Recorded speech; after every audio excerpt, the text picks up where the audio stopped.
Pokémon Scarlet and Violet. It's had some rough time since its release, but with the Switch 2 versions, they're now in a much better state.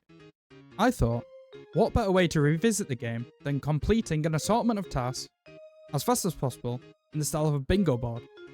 This is my first time playing bingo in Pokémon Scarlet and Violet.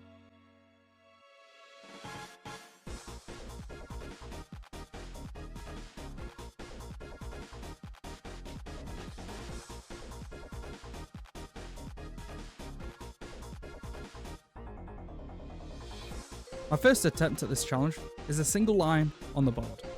For this one, I chose this line, as it was seemingly the fastest. However, this definitely wasn't the case, as you will see much later on. Let's go.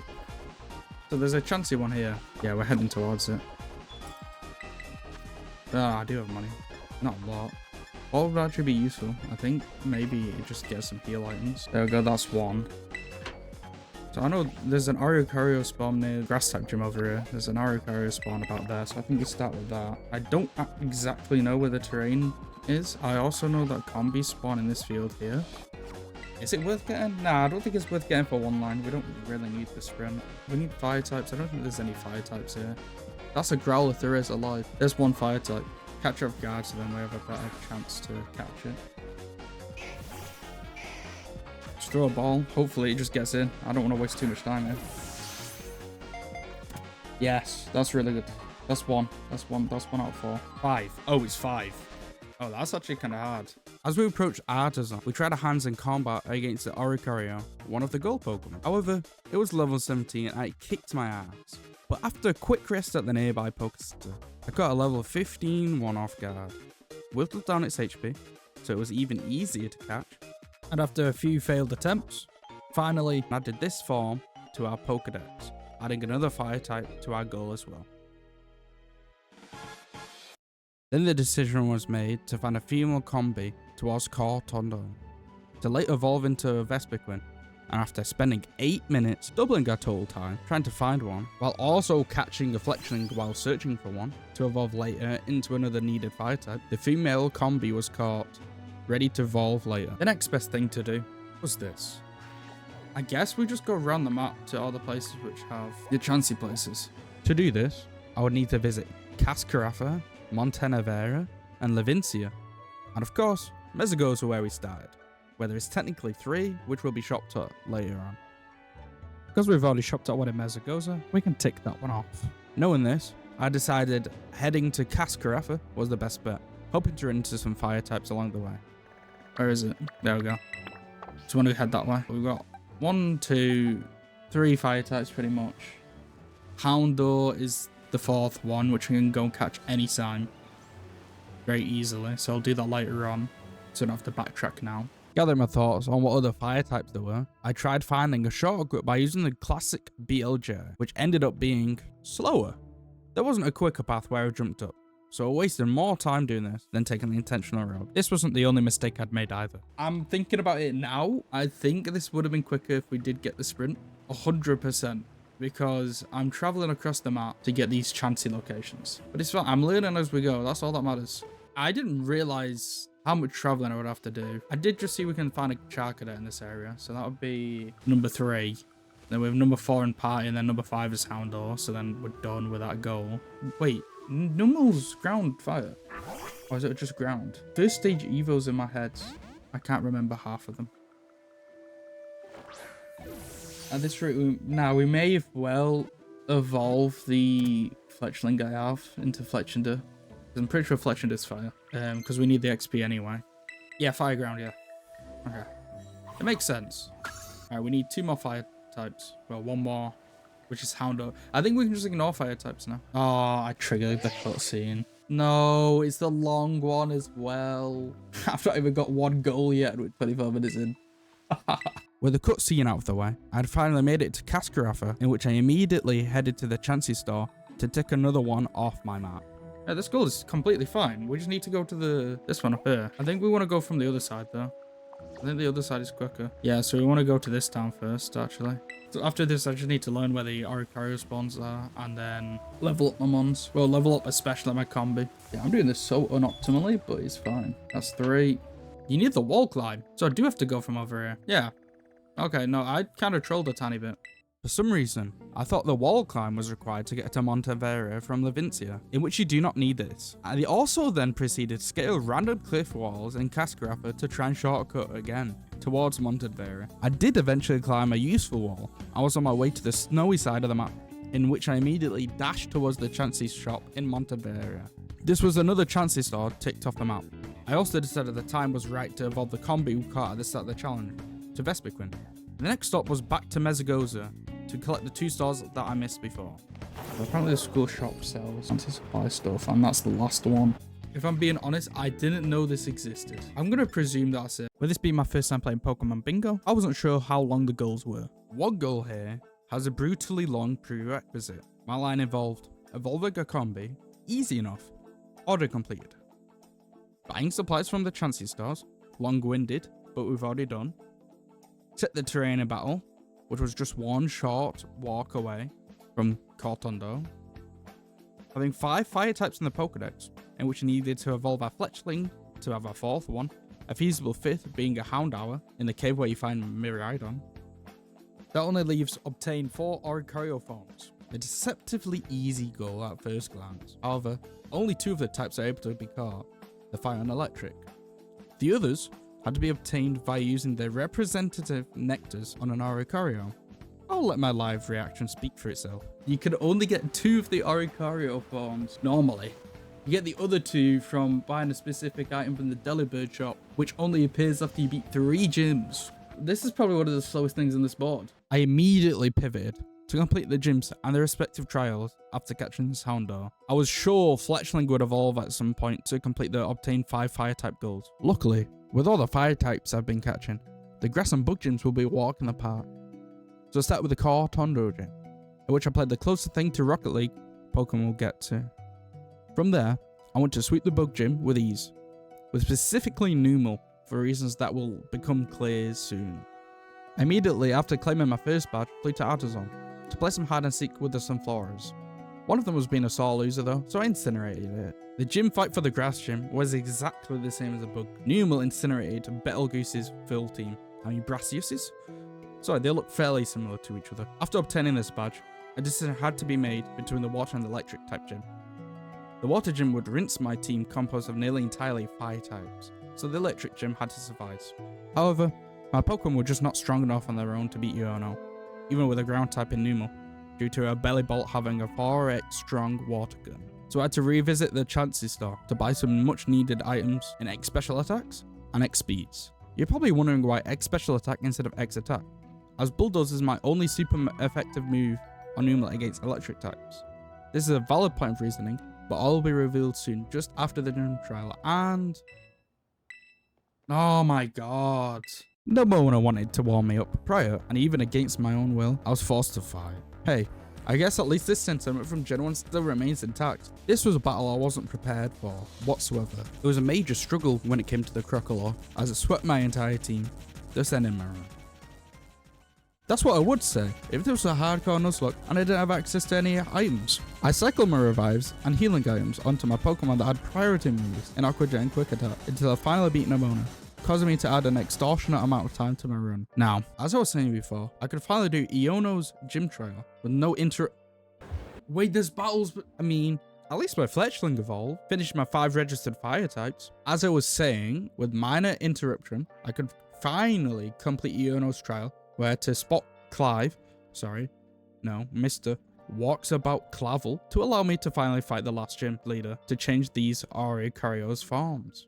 Start the battle pretty simply by spamming X speeds and X special attacks on Numel while healing in between when he's weak. Now the reason for the X special attacks was specifically because Iono's ace, Miss Magius, has the ability to levitate. This was the most threatening Pokemon on her team due to its high speed and special attack, combined with Numa's very measly 45 special defense. Every other Pokemon on her team would get OHKO'd with a Lava Plume at +6 special attack, so I felt this was the most optimal approach for the fight. I Lava Plumed her Wattrel, fainting it. I proceeded to do the same with a Belly Bolt, in which I didn't? This was a blunder. I thought this would OHKO Belly Bolt. However, I was proven incorrect, and she retaliated with a 4x strong water gun, killing my Numel, leaving me in a dire spot. With some smart switches, I stopped the Bolt's rage with some revives by implementing the same strategy from before against a Crocodile, quick attacks from my new Fletchender, and Aquadrits from my Quaxwell. She sent out Luxia, in which I then reset up my new Malard, alternating between X item and a heal. Nubel proceeded to one-hit KO the Luxia, and then she sent in Miss Magius, the one I was worried about. An exchange of blows were made, but eventually my Numel came out on top, and I had finally cleared the prerequisite to obtain the Aricario forms.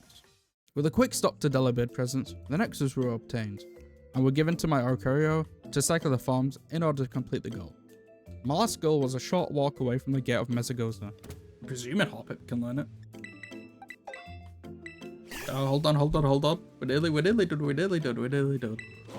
And that is time. And with that, my final time of 1 hour, 43 minutes, and 5 seconds was achieved for a single line. This was an absurdly long attempt at a one line, and they definitely shouldn't take that long. And if you enjoyed the video so far, press that subscribe button.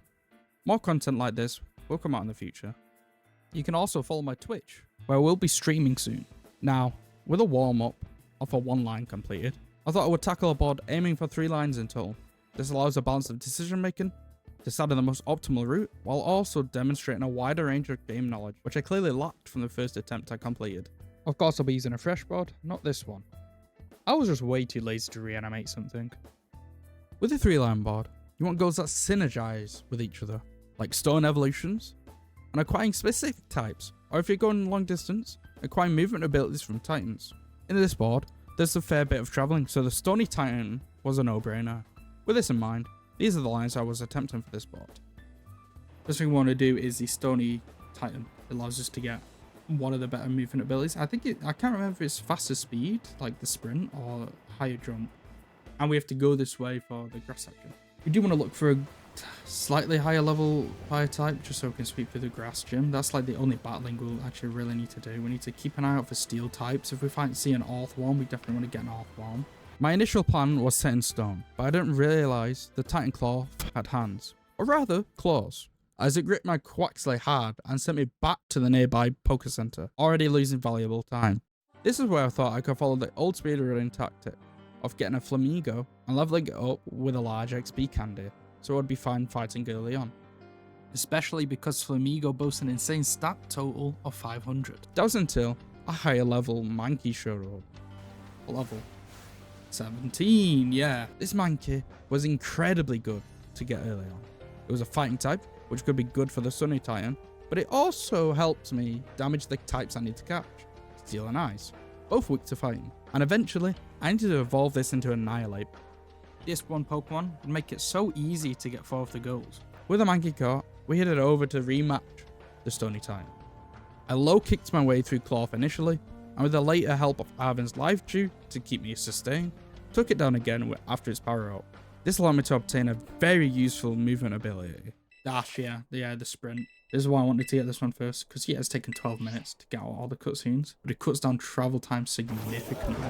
Yeah, there we go. I shouldn't even continue on this side, realistically. Oh no, because you can get Magnetons. No, we head north. That's a berry. Rain Dance. Right, okay, I can do the weather whenever. Technically, I should get a Corvisquire. That could help. That's another berry. That's another berry. Okay, the berries are really easy. That's another berry. But there's a Rotom. Is it a rare spawn, the Magnetons? I swear there was. It might be because it's nighttime. I might be wasting my time. I guess I could go north and catch an Earthworm and see if there's any ice types. I know there's oh wait, there's Sneasels and stuff up here. Oh, you can get to the ice from here. Okay, no, we're chilling. Oh, this is so much quicker. This dash. I think this is just necessary. Oh, Cufants. Oh, level 26. It won't obey me, will it? One ball? Surely. Get one of these steel types now. There's one. Vroom. That's a steel type, right? Oh, the poison type would have been bad then. The left line could have been doable. If I'm being honest. The left line could have been good. Only other thing we're looking for here is an Earthworm. I think they can only spawn in the pit over where I've just passed, so it could be one of them where we come back later for it. Firestone. Okay, we've got a guaranteed stone evo. We just need to catch a Growlithe. If I'm being honest, I don't know where the Pyros spawn. Now, that's an ice type.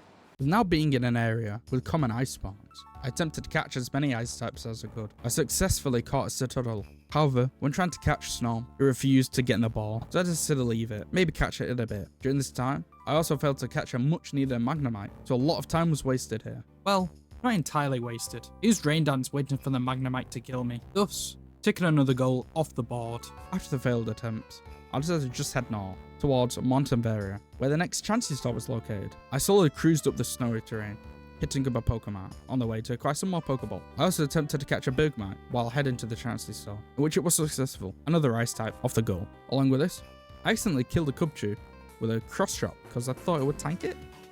I can't cross drop it. I cannot cross drop that.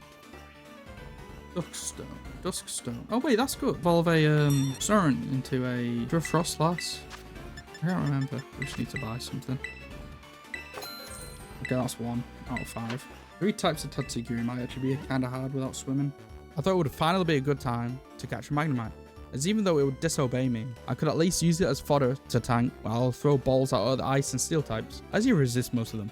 Oh, I also caught a Sneasel a minute later, another ice type for the goal, while deciding to do what was next. This wouldn't be a bad Pokemon Center to get. Because what do I have? I have Sneasel to Toddle Bugmite. I can get Snorunt. I didn't catch off guard. I think I'm faster. No damage.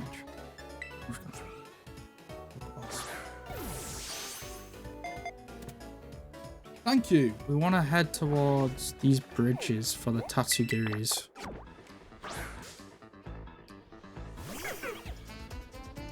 If I can get a Thunderstone, it would be perfect. Thunderstone, Ice Stone, both would be ideal.